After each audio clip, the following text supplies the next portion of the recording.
자, 우리 11학년 친구들 선생님이요. 편의상 이 빠듯한 수업 시간 진도를 어찌할 수가 없어서 이번에 영상을 만들게 되었습니다. 영상 보면서 혹시라도 잘 모르겠거나 이해가 안 되는 부분 있으면 언제든지 선생님한테 질문을 하세요. 자, 우리가 이제 다루게 될 작품은 교과서 194페이지에 있는 3인곡이라고 하는 작품입니다. 3인곡이라고 하는 작품은요, 일단 글의 종류상으로 봤을 때 가사 작품입니다. 선생님, 가사가 뭐예요? 라고 하는 질문이 나올 수 있는데요. 여러분들이 가사를 보면은 일단 4페이지나 되는 길이가 굉장히 긴 노래다라고 생각을 하면 돼요. 그러니까 조선시대의 사람들이 시조를 지으면서 자신이 하고 싶은 말들, 담고 싶은 내용들을 노래로 지어 불렀는데, 시조는 쓰다 보니까 너무 길이가 짧단 말이야. 형식도 많이 엄격하고요. 그러니까 이것을 좀 더 길게 표현할 수는 없을까 해서 등장하게 된 게 가사입니다. 그래서 가사라고 하는 것은요, 형식상으로 봤을 때는 운문이에요.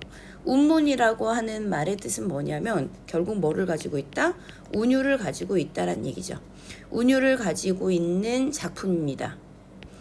하지만 내용상으로는 마치 수필처럼 굉장히 내용이 길어요.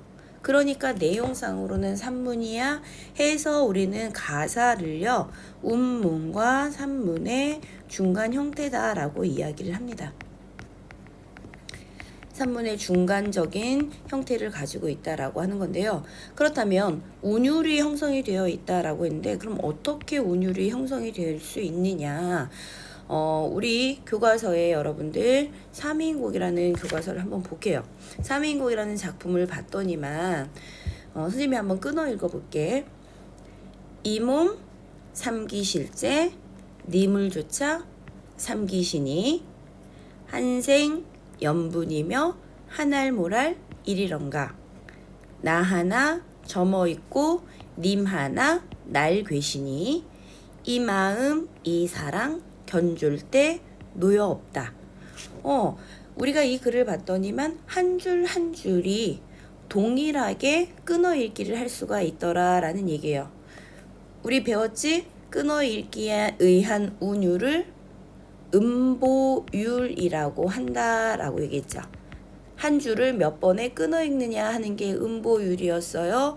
그런데 살펴봤더니까 3인곡은 한 줄을 그렇지 4번에 끊어 읽을 수 있더라. 4음보에 의한 운율이 형성된다라는 얘기입니다. 그리고 글자 수를 한번 볼게요. 글자 수를 세봤더니만 2, 4, 4, 4, 2, 4, 4, 4, 3, 4, 3, 4, 또 3, 3, 3, 4. 몇 글자가 가장 많이 등장을 하느냐? 우리 시조처럼 3글자, 4글자, 혹은 4글자의 글자 수에 의한 운율이 형성이 되더라. 우리는 그것을 뭐라고 부른다? 음수율이라고 한다. 해서 4음보의 음보율과 3, 4조, 4, 4조의 음수율을 가지고 있는 운문문학이다라고 하는 겁니다. 여러분들 헷갈리지 말아야 될 것은 시조와 가사는 사음보였어요. 그런데 고려가요 한번 떠올려 볼까? 고려가요는 삼음보였죠. 그래서 끊어 읽기에 의한 운율이 문학 장르마다 다소 다르다라고 하는 것을 알 수가 있었습니다. 내용상으로 봤을 때 가사에서 다루고 있는 내용은요, 주로 자연을 예찬하거나 혹은 임금님에 대한 사랑, 즉 연군 지정을 노래한 작품들이 굉장히 많았습니다. 그 중에서 이 3인곡이라고 하는 노래도요, 정철이라고 하는 작가가 임금님을 향한 사랑, 사모하는 마음, 즉 연군 지정을 노래한 작품이고요. 그래서 충성스러운 신하가 임금님을 사모하는 마음을 담아서 지은 노래다 해서 충신 연주지사라고 합니다. 선생님이 잠깐 얘기했듯이 이 정철이라고 하는 작가는요, 모든 작품 속에다가 이렇게 임금님에 대한 사랑, 임금님을 사모하는 마음을 담아서 노래를 지어 불렀어요. 자, 그리고 삼이인곡이라고 하는 노래를 지은 이후에는 속편도 지었습니다. 그 속편의 제목은 바로 속미인곡이에요.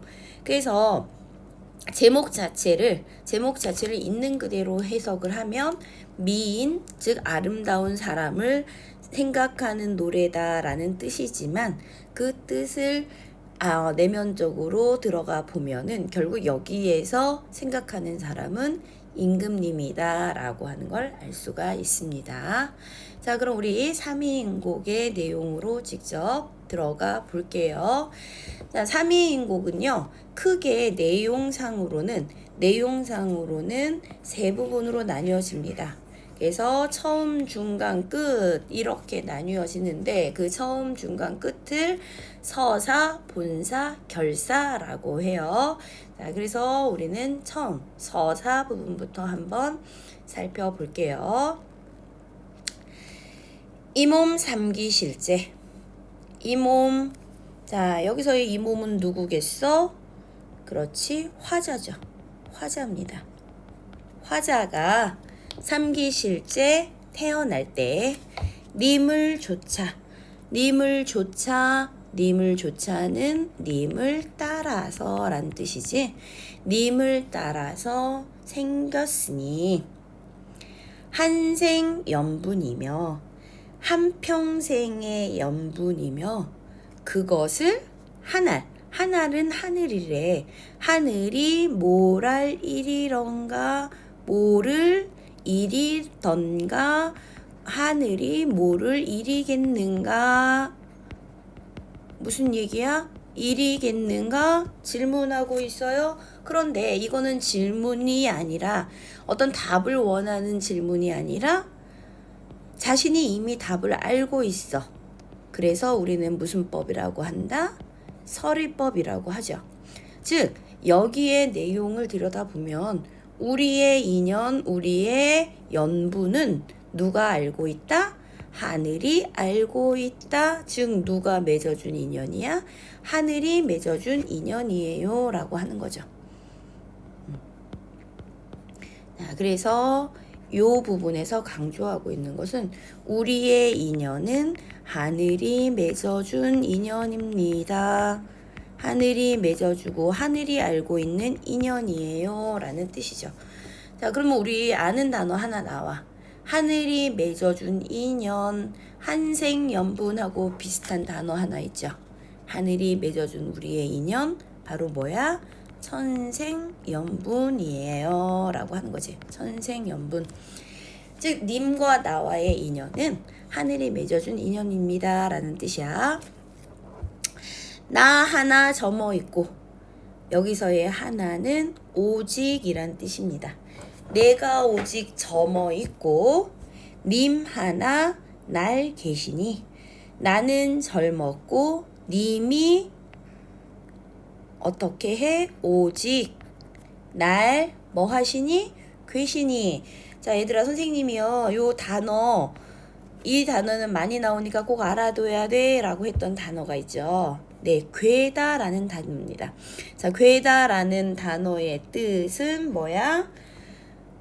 사랑하시니. 자, 내가 뭐 했을 때? 젊었을 때.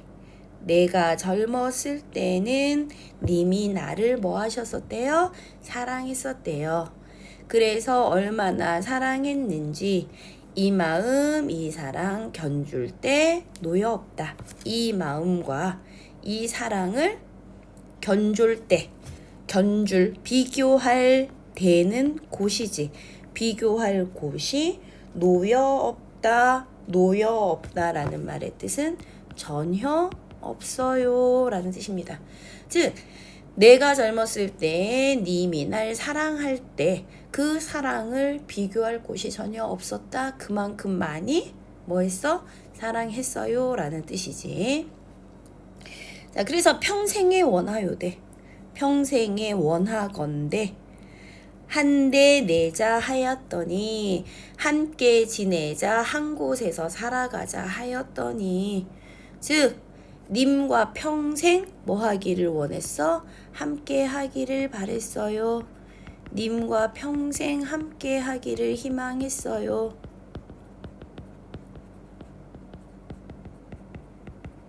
함께 하기를 원하고 바랬어요 라는 얘기지. 그런데 봐봐, 지금 상황이 바뀌었어. 어떻게 되니까? 늙어야. 한번 비교해 볼게. 내가 젊어 있었을 때는, 자, 젊어 있었을 때는 님이 나를 사랑해서 그 사랑을 견줄 곳이 전혀 없었습니다. 얘들아, 이것은 언제의 상황이야? 과거의 상황이죠. 과거의 상황입니다. 내가 뭐 했을 때? 젊어 있었을 때예요. 자, 과거에는 님이 나를 사랑해서 함께 있었어. 그런데 보세요. 늙어야 무사일로 외워두고 그리 난고. 늙어서는 지금 늙었어. 늙은 건 현재지. 늙어서는 무사일로 무슨 일로 도대체 왜? 외오라는 말의 뜻은 외따로 두고. 외따로 두어요. 즉 외따로 떨어져 있어요. 님과 내가 뭐 하고 있어요? 헤어져 있어요 라는 얘기지. 외따로 두고 그리 난고. 그리는고 즉 그리워하는고.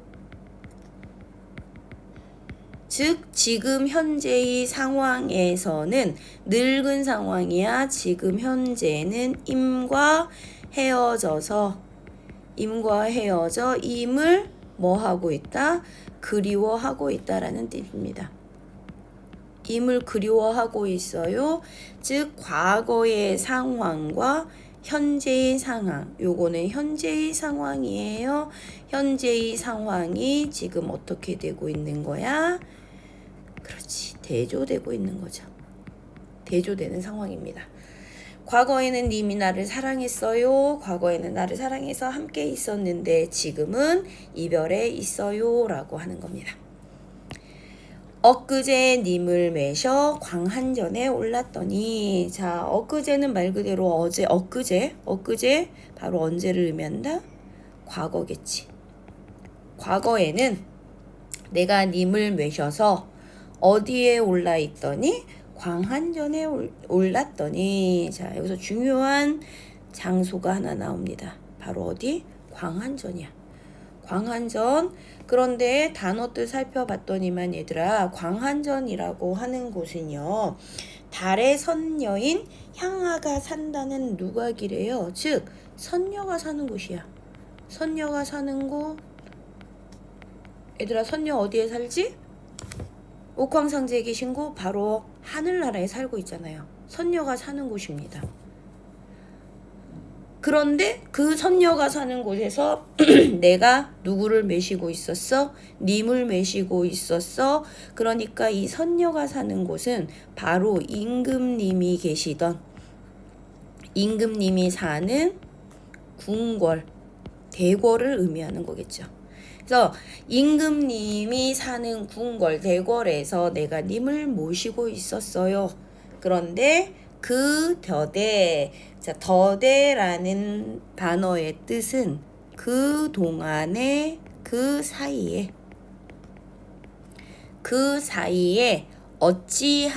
어찌하야라는 단어 뜻은 그렇죠. 어찌하여. 무슨 일이 있었건데, 무슨 일이 있어서 내가 어디에 내려와 있대요? 네, 하계에 내려와 있대요. 하계. 얘들아, 하계는 어디야? 그렇지, 인간 세상입니다. 인간 세상이죠. 인간 세상이에요. 광한전이라고 하는 선녀가 사는 곳과 서로 공간적으로 어떻게 되고 있어요? 대비가 되고 있는 곳이죠.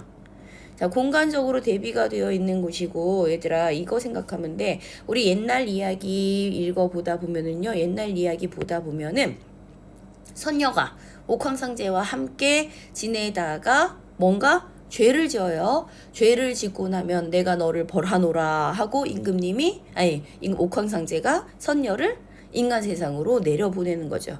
그러니까 여기서 이 사람이 비유하고 있는 거는 그런 거야. 나 정철은 마치 어떤 사람이야? 선녀 같은 존재였어. 선녀 같은 존재여서 선녀가 하늘나라에서 옥황상제를 모시고 있던 것처럼 내가 궁궐에서 누구를 모시고 있었어? 임금님을 모시고 있었어. 그런데 선녀가 죄를 지어서 인간 세상에 내려온 것처럼 나도 임금님이 살던 궁궐에서 쫓겨나와서 지금 어디에 내려와 있어요? 그렇지. 하계라고 하는 것은 유배지를 의미하는 겁니다. 정철이 살고 있는 유배지인 거죠. 그래서 유배지에 내려와 있어요. 즉 벌을 받아서 임금님과 떨어져 있어요 라고 하는, 그래서 이 상황은 바로 광안전이라고 하는 장소와 하계라고 하는 장소를 대비함으로써 공간을 대비시키고 있어요. 공간의 대비를 통해서 화자의 현재 상황이죠. 화자의 현재 처지, 화자의 현재 상황, 처지를 설명하고 있는 겁니다. 즉 마치 옥황상제에게 죄를 지어서 인간 세상에 내려온 선녀처럼 나는 지금 유배지에 내려와 있습니다 라고 하는 걸 보여주는 거죠. 자, 그런데요, 우리 여기서 한 가지 여러분들 문제집 풀다 보면 적강 모티프라는 말이 간혹 등장을 할 겁니다. 우리가 소설에서 옛날 이야기에서 어떤 인물의 삶을 이야기를 할 때 지금 여기 있는 것처럼 나는 원래 선녀였는데 죄를 지어서 땅에 내려왔어요. 땅에 내려와서 살게 됐어요. 라고 하는 이야기를 소재로 해서 자기 자신을 빗대는 경우 혹은 영웅을 그런 사람으로 제시하는 경우들이 많이 있거든요. 그럴 때 우리는 무슨 모티프를 사용했다라고 얘기하느냐? 적강 모티프. 자, 적강이라는 말 자체가 하늘나라에서 내려오다라는 뜻이에요. 그래서 하늘나라에서 내려왔어요. 내려온 것을 소재로 하고 있습니다 하는 얘기야. 자, 올적의 비스머리. 올적에는 어디에 올적에? 유배지에. 그렇죠. 자신이 지금 있는 유배지에 올 때의 비스머리가 허트런디는 헝클어진 지 몇 년이래? 3년이래요. 자, 그러니까 이 사람 지금 유배해서 와 있는 시간, 유배된 지 3년이 흘렀어요. 바꿔 말하면 임금님과 내가 헤어진 지 어느덧 3년이 되었습니다 라는 뜻이에요. 연지분 인내만한 눌 위하여 고이할꼬. 자, 연지분은요, 여러분들 오늘날에 사용하는 파우더, 팩트, 쿠션 뭐 이런 거 생각하면 돼요. 바로 여인들이 쓰는 화장품입니다. 화장품이 연지분이 있지만은 눌은 누구를 위하여 고이할꼬 누구를 위하여 곱게 단장할까? 누구를 위하여 곱게 할까? 즉 내가 화장품은 있어요. 화장품은 있지만 화장품이 있어도 내 화장품으로 예쁘게 단장한 이 모습을 봐줄 사람이 없어요. 그러니까 할 필요가 없어요 라는 거죠. 자, 연지분이라고 하는 이 소재는 뭐 오늘날은 조금 다르지만 얘들아, 화장은 주로 이 파우더를 바르고 화장을 하는 거는 주로 누가 해요? 여자가 해요. 네, 그래서 이 연지분이라고 하는 소재를 통해서 우리는 화자가 여성이다. 여성임을 드러내고 있다 하는 걸 알 수가 있습니다. 화자가 여성이다라고 하는 것을 이 연지분이라는 소재를 통해서 알 수가 있는 거죠. 마음에 맺힌 시름 겹겹이 쌓여 있어. 자, 마음에 맺힌, 맺힌은 말 그대로 맺힌이야. 마음에 맺힌 시름이죠. 시름이 첩첩이 쌓여 있어서 내 마음에 시름이 정말 많이 쌓였어요 하는 얘기지. 마음에 시름이 너무너무 많이 쌓여서 진난이 한숨이요 디난이 눈물이라. 진난이 한숨이요 디난이 눈물이라. 자, 요 두 구절을 보니까 어때? 구절이 형식이 동일하죠. 동일한 두 구절이 단어만 바뀌었네요. 그리고 서로 뭐를 이루고 있다? 대응을 이루고 있네요. 아, 우리가 알고 있는 표현법 무슨 법이야? 대꾸법이라고 하는 표현법을 알 수가 있는 거죠. 한숨을 짓고 디나니. 자, 디나니라는 말의 뜻. 디다라는 말은 떨어지다라는 뜻이죠. 그래서 떨어지는 것이 눈물이라. 즉, 나 지금 계속 뭐 하고 있어요? 한숨 짓고 눈물 짓고 있습니다. 한숨 짓고 눈물 짓고 있어요. 그런데 누구 때문에? 님 때문에. 즉, 님과 이별하여 님과 이별해서 한숨과 눈물을 짓고 있다. 그 상황 따라서 자, 한숨 짓고 나 눈물 짓고 있어요. 얘들아, 화자에 뭐가 드러나요? 정서가 드러나는 거죠. 화자의 정서가 드러납니다. 화자의 정서. 어떤 정서야? 슬픔이죠. 응?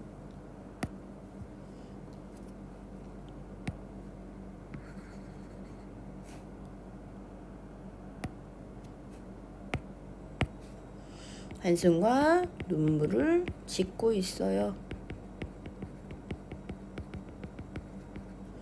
화자의 정서, 바로 슬픔.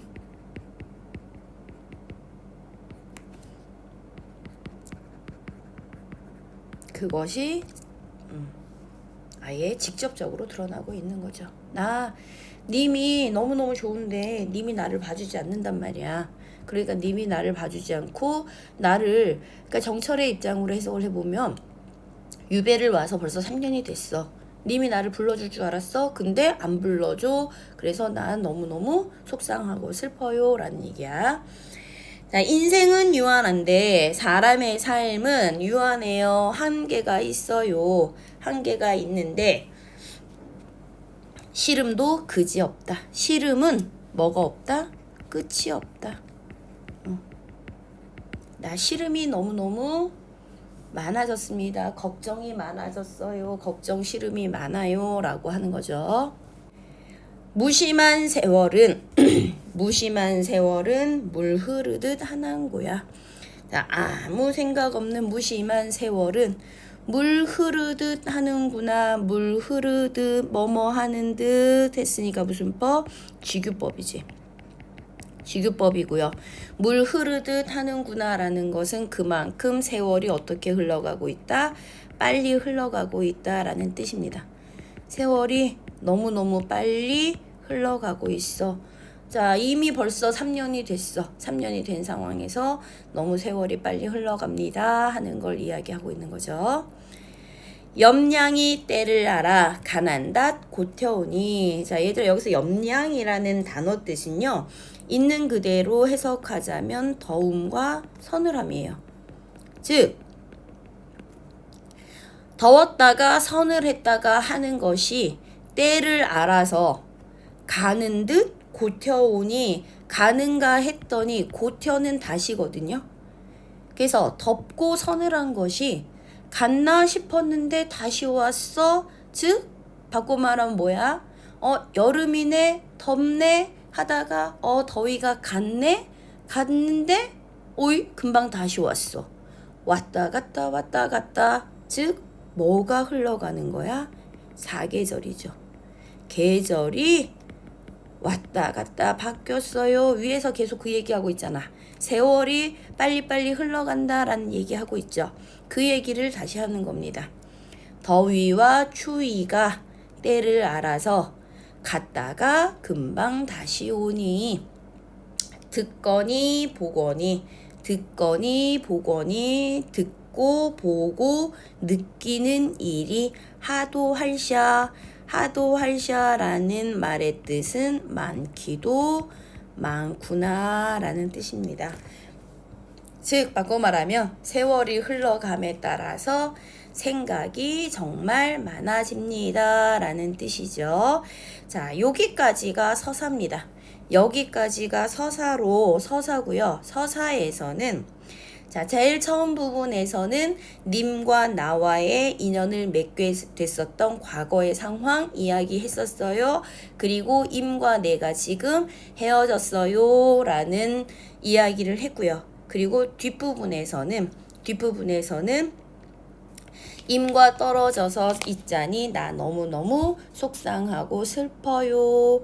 그리고 임이 그리워요. 그런데 세월은 빨리 흘러가요. 라는 내용이 뒷부분에서 제시가 되고 있었죠. 그래서 서사의 내용을 요약을 해보면 여기 있는 것처럼 임과의 인연과 이별 후에 그리움을 노래했다라고 표현할 수가 있는 겁니다. 자, 일단 서사까지의 영상은 여기까지로 할게요. 이어서 선생님 본사 영상 다시 이어서 만들어 올리도록 하겠습니다.